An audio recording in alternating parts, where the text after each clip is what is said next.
Podcast guide for creative professionals. Tips to encourage students' interaction. What students really want from a creative professional. A podcast from UK. Talked a lot over the last few days about what it is to work with professionals and businesses that come into school.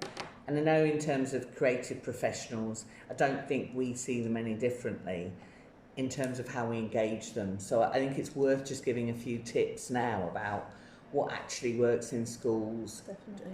You know, to help creative professionals not be so nervous and what to expect. I think that's quite important when it comes in schools. I think it's important to say that we've always said schools want professionals to come in, so it's a partnership from the start, isn't it? Yeah. So I think if we talk about context, what is it that students really want from an interaction with anyone that comes into school, but you know, in this case, a creative professional?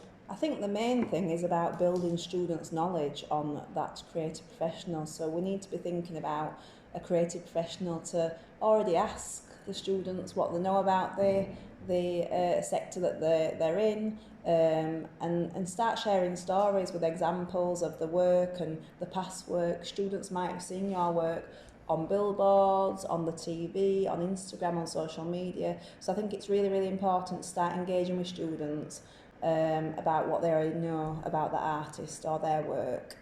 Start using positive languages.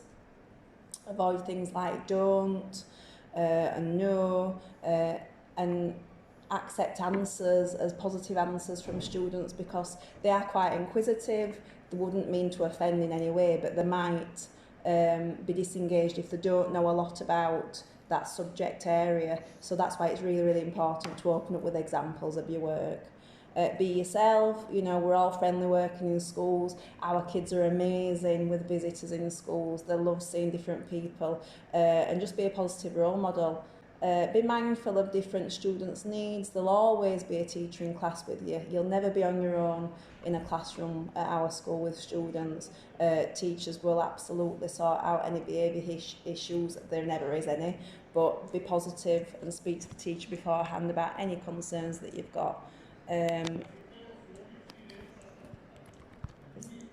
Thanks for listening. If you enjoyed this podcast and you'd like to help support it, please share it with others and post about it on social media.